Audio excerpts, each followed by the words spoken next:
सबको लगता है कि राघव चड्ढा बीजेपी ज्वाइन कर चुके हैं, लेकिन दोस्तों इसी बीच बीजेपी के एक नेता का नाम लेकर ना राघव चड्ढा फंस गए हैं।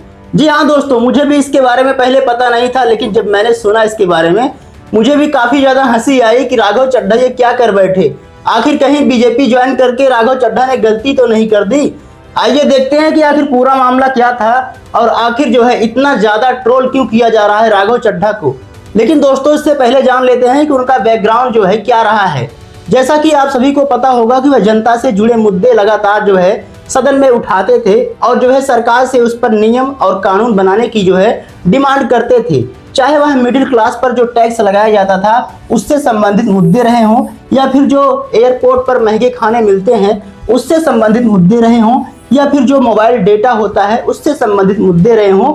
उन्होंने यह मुद्दा उठाया था कि भाई साहब जो टेलीकॉम कंपनियां होती हैं वह 12 महीने का रिचार्ज जो है 13 बार करवाती हैं, और इसको लेकर जो है काफी ज्यादा इनका जो है सपोर्ट युवाओं के द्वारा किया गया था। लेकिन जब से भाई साहब इन्होंने बीजेपी ज्वाइन किया है ना, एकदम से ही इनके जो मतलब नियम कानून थे, कायदे थे, वह सभी उल्टे आते नजर दिखाई दे रहे हैं।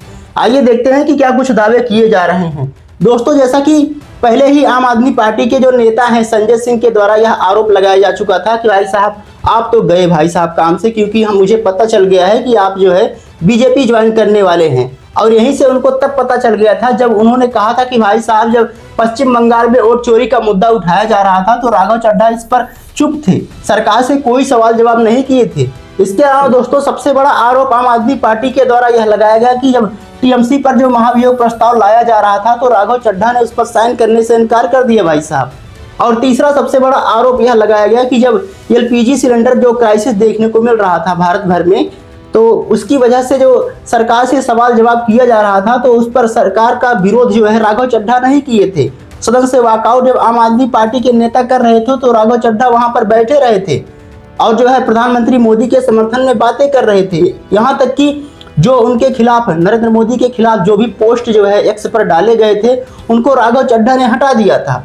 और यही से जो है भैया बहुत ज्यादा तेजी से विवाद बढ़ जाता है और वह जल्दी ही लगभग कहते हैं कि हम तो अब जा रहे हैं बीजेपी ज्वाइन करने, और वह जो है बीजेपी ज्वाइन कर लेते हैं। और जो नितिन नवीन होते हैं उनसे मुलाकात करते हैं, उनका जो है मुंह मीठा कराया जाता है और कहते हैं कि भाई साहब अब हम जो है आम आदमी पार्टी छोड़कर बीजेपी ज्वाइन करने जा रहे हैं।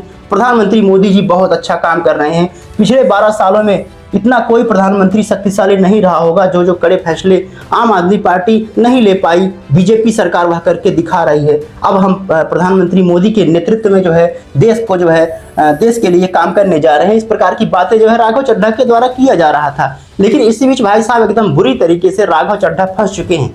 आइए देखते हैं कि आखिर क्या कुछ कह दिया था राघव चड्ढा ने। दोस्तों जैसा कि आप सभी को पता होगा कि पिछले कुछ दिनों में जो हमारा कानून था, मतलब संविधान का जो कानून कहता है 10वीं अनुसूची कहता है कि भाई साहब अगर आपके पास 2/3 सांसद आपके तरफ हैं तो लगभग आप भाई साहब किसी दूसरी पार्टी में शामिल हो सकते हैं। और इसी कानून का इस्तेमाल करते हुए राघव चड्ढा ने यह करके दिखाया भी, क्योंकि 10 सांसद को भाई साहब अपनी तरफ कर लिया और उसमें से जो है आम आदमी पार्टी छोड़कर उन्होंने जो है बीजेपी ज्वाइन कर लिया, मतलब नरेंद्र मोदी जी से हाथ मिला लिया। और इसके अलावा इन नेताओं में देख सकते हैं तो अशोक मित्तल का नाम आता है। वही अशोक मित्तल हैं जो आम आदमी पार्टी जो है इनको जो है डिप्टी पद जो है दी थी, लेकिन इनको भी कोई रास नहीं आया और इन्होंने भी बीजेपी ज्वाइन कर लिया। इसके अलावा दूसरा नाम आता है स्वाति मालीवाल का, या फिर विक्रम साहनी का, हाँ, या फिर जो है कई सारे ऐसे नेता हैं। इनमें सबसे बड़ा नाम इनका भी आता है हरभजन सिंह का। हाँ दोस्तों, वही हरभजन सिंह जो पहले जो है पूर्व क्रिकेटर भी रह चुके हैं, अच्छा खासा जो है खेलते भी थे, लेकिन अब जो है इन्होंने बीजेपी ज्वाइन कर लिया है। यह आरोप लगाते हुए कि हम पर भैया बोलने का जो अधिकार था हमारा दबाया जा रहा था, आम आदमी पार्टी जो है मुझे बोलने नहीं दे रही थी, हमारे कमियां जो है हमारी कमियों को जो है गिनाया जा रहा था, तो इसीलिए अब भाई साहब वह बीजेपी ज्वाइन कर लेते हैं। लेकिन खैर यहाँ तक तो सब कुछ ठीक चल रहा था, लेकिन इसी बीच जो है राघव चड्ढा ने बहुत बड़ा बयान दे दिया। अब वो बयान क्या था आइए देखते हैं। जैसा कि जब आम आदमी पार्टी छोड़कर बीजेपी ज्वाइन करते हैं तो पहले ही दिन भाई साहब उनको एक नया सबक सीखने को मिल जाता है, पाठ पढ़ने को मिल जाता है कि भाई साहब आपको ऐसा नहीं करना चाहिए था। तो आप अब यही सोच रहे होंगे कि राघव चड्ढा ने आखिर क्या कह दिया होगा ऐसा कुछ।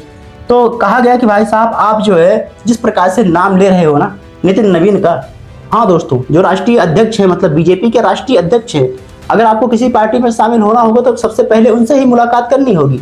और यही हुआ भी था कि राघव चड्ढा जो है नवीन जो नितिन नवीन थे उनके पास जो है अपने 7 सांसदों के साथ मिलते हैं और वहां से अपना मुंह मीठा करते हैं और कहते हैं कि भाई साहब हम बीजेपी ज्वाइन कर लेंगे।